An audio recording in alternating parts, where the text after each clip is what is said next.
कहानियों के इस सुहावने सफर में आपका स्वागत है। लीजिए आज सुनते हैं मुंशी प्रेमचंद जी की एक और सुप्रसिद्ध कहानी जिसका नाम है राम लीला। तो लीजिए प्रारंभ करते हैं कहानी राम लीला। इधर एक मुद्दत से राम लीला देखने नहीं गया। बंदरों के भद्दे चेहरे लगाए, आधी टांगों का पाजामा और काले रंग का ऊंचा कुर्ता पहने आदमियों को दौड़ते हू हू करते देखकर अब हंसी आती है, मजा नहीं आता। काशी की लीला जगत विख्यात है, सुना है लोग दूर दूर से देखने आते हैं। मैं भी बड़े शौक से गया, पर मुझे तो वहाँ की लीला और किसी वज्र देहात की लीला में कोई अंतर न दिखाई दिया। हाँ, रामनगर की लीला में कुछ साज सामान अच्छे हैं। राक्षसों और बंदरों के चेहरे पीतल के हैं, गदाएं भी पीतल की है। कदाचित वनवासी भ्राताओं के मुकुट सच्चे काम के हो, लेकिन साज सामान के सिवा वहाँ भी वही हू के सिवा और कुछ नहीं। फिर भी लाखों आदमियों की भीड़ लगी रहती। लेकिन एक जमाना वह था जब मुझे भी रामलीला में आनंद आता था। आनंद तो बहुत हल्का सा शब्द है, वह आनंद उन्माद से कम न था। संयोगवश उन दिनों मेरे घर से बहुत थोड़ी दूर पर रामलीला का मैदान था, और जिस घर में लीला पात्रों के रूप में रंग भरा जाता था वह तो मेरे घर से बिल्कुल मिला हुआ था। 2 बजे दिन से पात्रों की सजावट होने लगती थी। मैं दोपहर ही से वहाँ जाकर बैठता और जिस उत्साह से दौड़ दौड़ कर छोटे मोटे काम करता, उस उत्साह से तो आज अपनी पेंशन लेने भी नहीं जाता। एक कोठरी में राजकुमारों का श्रृंगार होता था। उनकी देह में रामरज पीसकर पोती जाती थी, मुंह पर पाउडर लगाया जाता और पाउडर के ऊपर लाल हरे रंग की बुंदकियां लगाई जाती थी। सारा माथा, भौहे, गाल, ठुड्डी बुंदकियों से रच उठती थी। एक ही आदमी इस काम में कुशल था। वह बारी बारी से तीनों पात्रों का श्रृंगार करता था। रंग की प्यालियों में पानी लाना, रामरज पीसना, पंखा झलना मेरा काम था। जब इन तैयारियों के बाद विमान निकलता तो उस पर रामचंद्र जी के पीछे बैठकर मुझे जो उल्लास, जो गर्व, जो रोमांच होता था, वह अब लाट साहब के दरबार में कुर्सी पर बैठकर भी नहीं होता। एक बार जब होम मेंबर साहब ने व्यवस्थापक सभा में मेरे एक प्रस्ताव का अनुमोदन किया था, उस वक्त मुझे कुछ उसी तरह का उल्लास, गर्व और रोमांच हुआ था। हाँ, एक बार जब मेरा ज्येष्ठ पुत्र नायब तहसीलदारी में नामजद हुआ, तब भी ऐसी ही तरंगे मन में उठी थी, पर इनमें और उस बाल विहलता में बड़ा अंतर है। तब ऐसा मालूम होता था कि मैं स्वर्ग में बैठा हूँ। निषाद नौका लीला का दिन था। मैं 2-4 लड़कों के बहकाने में आकर गुल्ली डंडा खेलने लगा था। आज श्रृंगार देखने न गया। विमान भी निकला, पर मैंने खेलना न छोड़ा। मुझे अपना दाव लेना था। अपना दाव छोड़ने के लिए उससे कहीं बढ़कर आत्मत्याग की जरूरत थी, जितना मैं कर सकता था। अगर दाव देना होता तो मैं कब का भाग खड़ा होता, लेकिन पदाने में कुछ और ही बात होती है। खैर, दाव पूरा हुआ। अगर मैं चाहता तो धांधली करके 10-5 मिनट और पदा सकता था। इसकी काफ़ी गुंजाइश थी, लेकिन अब इसका मौका न था। मैं सीधे नाले की तरफ दौड़ा। विमान जल तट पर पहुंच चुका था। मैंने दूर से देखा, मल्लाह किश्ती लिए आ रहा है। दौड़ा, लेकिन आदमियों की भीड़ में दौड़ना कठिन था। आखिर जब मैं भीड़ हटाता, प्राणपण से आगे बढ़ता, घाट पर पहुंचा तो निषाद अपनी नौका खोल चुका था। रामचंद्र पर मेरी कितनी श्रद्धा थी। अपने पाठ की चिंता न करके उन्हें पढ़ा किया करता था, जिससे वह फेल न हो जाए।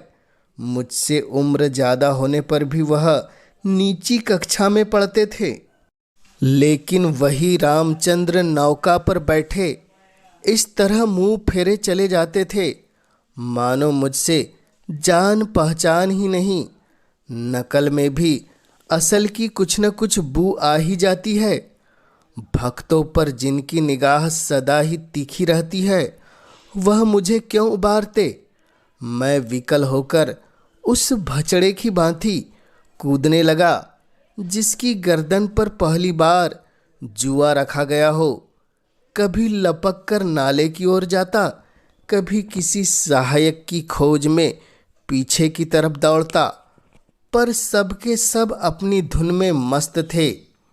मेरी चीख पुकार किसी के कानों तक न पहुंची। तब से बड़ी बड़ी विपत्तियां झेली, पर उस समय जितना दुख हुआ उतना फिर कभी नहीं हुआ। मैंने निश्चय किया था कि अब रामचंद्र से न कभी बोलूँगा, न कभी खाने की कोई चीज ही दूंगा। लेकिन ज्यों ही नाले को पार करके वह पुल की ओर लौटे, मैं दौड़कर विमान पर चढ़ गया और ऐसा खुश हुआ मानो कोई बात ही नहीं थी।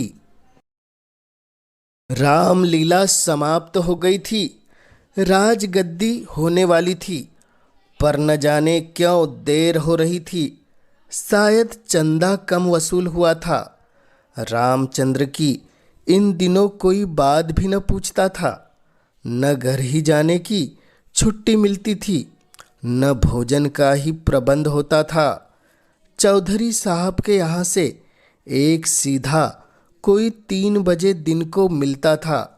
बाकी सारे दिन कोई पानी को नहीं पूछता। लेकिन मेरी श्रद्धा अभी तक ज्यों की त्यों थी। मेरी दृष्टि में वह अब भी रामचंद्र ही थे। घर पर मुझे खाने की कोई चीज मिलती, वह लेकर रामचंद्र को दे आता। उन्हें खिलाने में मुझे जितना आनंद मिलता था, उतना आप खा जाने में कभी न मिलता था। कोई मिठाई या फल पाते ही मैं बेतहासा चौपाल की ओर दौड़ता। अगर रामचंद्र वहाँ न मिलते तो उन्हें चारों ओर तलाश करता, और जब तक वह चीज उन्हें न खिला देता मुझे चैन न आता था। खैर, राजगद्दी का दिन आया। रामलीला के मैदान में एक बड़ा सा सामियाना ताना गया। उसकी खूब सजावट की गई। वेश्याओं के दल भी आ पहुँचे। शाम को रामचंद्र की सवारी निकली और प्रत्येक द्वार पर उनकी आरती उतारी गई। श्रद्धा अनुसार किसी ने रुपए दिए, किसी ने पैसे। मेरे पिता पुलिस के आदमी थे, इसलिए उन्होंने बिना कुछ दिए ही आरती उतारी। उस वक्त मुझे जितनी लज्जा आई उसे बयान नहीं कर सकता। मेरे पास उस वक्त संयोग से 1 रुपया था। मेरे मामा जी दशहरे के पहले आए थे और मुझे 1 रुपये दे गए थे। उस रुपयों को मैंने रख छोड़ा था। दशहरे के दिन भी उसे खर्च न कर सका। मैंने तुरंत वह रुपया लाकर आरती की थाली में डाल दिया। पिताजी मेरी ओर कुपित नेत्रों से देखकर रह गए। उन्होंने कुछ कहा तो नहीं, लेकिन मुंह ऐसा बना लिया जिससे प्रकट होता था कि मेरी इस धृष्टता से उनके रोब में बट्टा लग गया। रात के 10 बजते बजते यह परिक्रमा पूरी हुई। आरती की थाली रुपयों और पैसों से भरी हुई थी। ठीक तो नहीं कह सकता, मगर अब ऐसा अनुमान होता है कि 400-500 रुपये से कम न थे। चौधरी साहब इनसे कुछ ज़्यादा ही खर्च कर चुके थे। उन्हें इसकी बड़ी फिक्र हुई कि किसी तरह कम से कम 200 रुपये और वसूल हो जाए, और इसकी सबसे अच्छी तरकीब उन्हें यही मालूम हुई कि वेश्याओं द्वारा महफिल में वसूली हो। जब लोग आकर बैठ जाए और महफिल का रंग जम जाए तो आबादाजीन रसिक जनों की कलाइयाँ पकड़ पकड़ कर ऐसे हाव भाव दिखाए कि लोग शर्माते शर्माते भी कुछ न कुछ दे ही जाए। आबादी जान और चौधरी साहब में सलाह होने लगी। मैं संयोग से उन दोनों प्राणियों की बातें सुन रहा था। चौधरी साहब ने समझा होगा यह लौंडा क्या मतलब समझेगा, पर यहाँ ईश्वर की दया से अक्ल के पुतले थे। सारी दास्तान समझ में आती जाती थी। चौधरी साहब बोले, सुनो आबादी जान, यह तुम्हारी ज्यादती है। हमारा और तुम्हारा कोई पहला साबिका तो नहीं। ईश्वर ने चाहा तो यह हमेशा तुम्हारा आना जाना लगा रहेगा। अब की चंदा बहुत कम आया, नहीं तो मैं तुमसे इतना इसरार न करता। आबादी बोली, आप मुझसे भी जमींदारों की चालें चलते हैं, मगर यहाँ हुजूर की दाल न गलेगी। वाह, रुपये तो मैं वसूल करूँ और मूछों पर ताव आप दे। कमाई का अच्छा ढंग निकाला है। इस कमाई से तो वाकई आप थोड़े दिनों में राजा हो जाएंगे। उसके सामने जमींदारी झक मारेगी। बस कल ही से एक चकला खोल दीजिए, खुद की कसम माला माल हो जाइएगा। चौधरी बोले, तुम दिल लगी करते हो और यहाँ काफिया तंग हो रहा है। आबादी बोली, तो आप भी तो मुझी से उस्तादी करते हैं। यहाँ आप जैसे काइसों को रोज उंगलियों पर नचाती हूँ। चौधरी बोले, आखिर तुम्हारी मनसा क्या है? आबादी ने कहा, जो कुछ वसूल करूँ उसमें आधा मेरा आधा आपका, लाइए हाथ मारिए। चौधरी ने कहा, यही सही। आबादी बोली, तो पहले मेरे 100 रुपये गिन दीजिए, पीछे से आप असलेट करने लगेंगे। चौधरी ने जवाब दिया, वह भी लोगी और यह भी।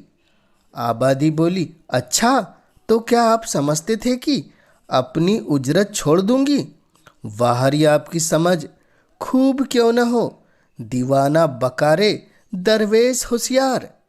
चौधरी बोले, तो क्या तुमने दोहरी फीस लेने की ठानी है? आबादी बोली, अगर आपको 100 दफ़े गरज हो तो, वरना मेरे 100 रुपये तो कहीं गए ही नहीं। मुझे क्या कुत्ते ने काटा है जो लोगों की जेब में हाथ डालती फिरूं? चौधरी की एक न चली। आबादी जान के सामने दबना पड़ा। नाच शुरू हुआ। आबादी जान बला की शेख औरत थी। एक तो कमसिन, उस पर हसीन, और उसकी अदाएँ तो इस गजब की थी कि मेरी तबीयत भी मस्त हुई जाती थी। आदमियों के पहचानने का गुण भी उसमें कुछ कम न था। जिसके सामने बैठ गई उससे कुछ न कुछ ले ही लिया। 5 रुपए से कम तो शायद ही किसी ने दिए हो। पिताजी के सामने भी वह बैठी। मैं मारे शर्म के गड़ गया। जब उसने उनकी कलाई पकड़ी तब तो मैं सहम उठा। मुझे यकीन था कि पिताजी उसका हाथ झटक देंगे और शायद दुत्कार भी दे, किंतु यह क्या हो रहा है? ईश्वर, मेरी आंखें धोखा तो नहीं खा रही है? पिताजी मूंछों में हंस रहे हैं। ऐसी मृदु हंसी उनके चेहरे पर मैंने कभी नहीं देखी थी।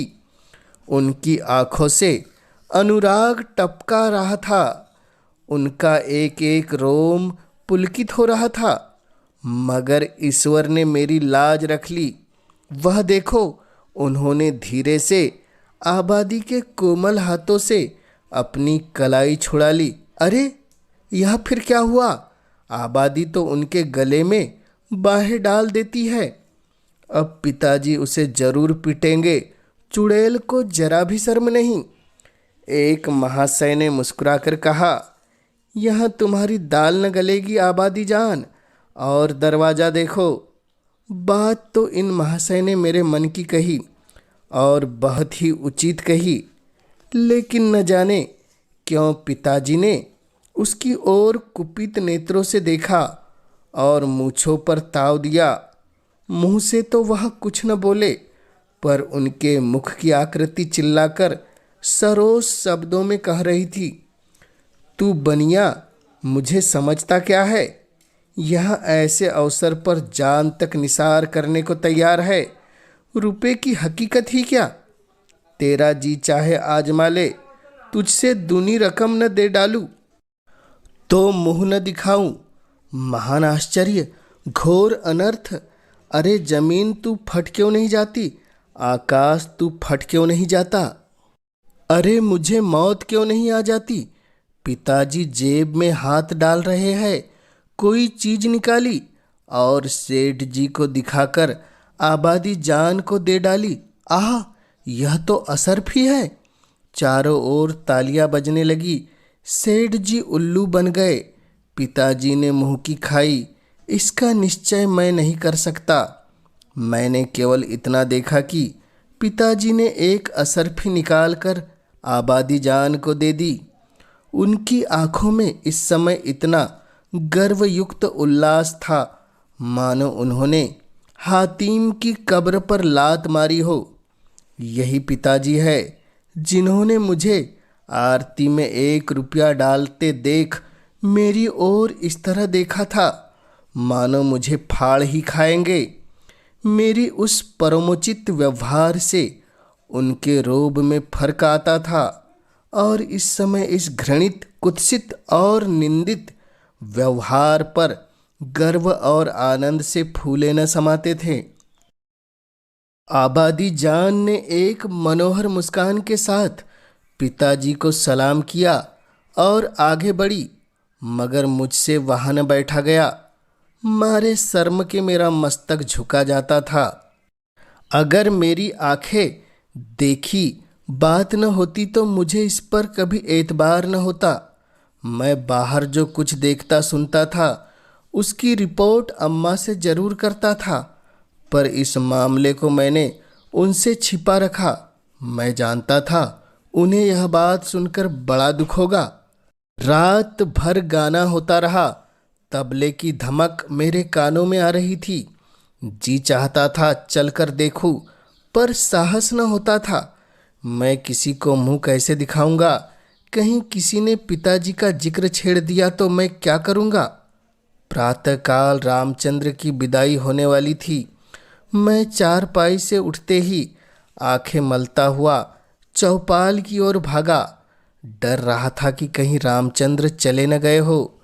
पहुंचा तो देखा तवायफों की सवारियां जाने की तैयारी में है।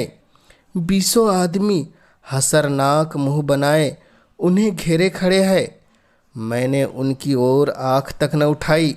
सीधा रामचंद्र के पास पहुंचकर लक्ष्मण और सीता के पास पहुंच गया। रामचंद्र खड़े कांधों पर लुटिया डोर डाले उन्हें समझा रहे थे। मेरे सिवा वहां और कोई न था। मैंने कुंठित स्वर में रामचंद्र से पूछा, क्या तुम्हारी विदाई हो गई? रामचंद्र बोले, हाँ हो तो गई। हमारी विदाई ही क्या, चौधरी साहब ने कह दिया जाओ, चले जाते हैं। क्या रुपए और कपड़े नहीं मिले? अभी नहीं मिले।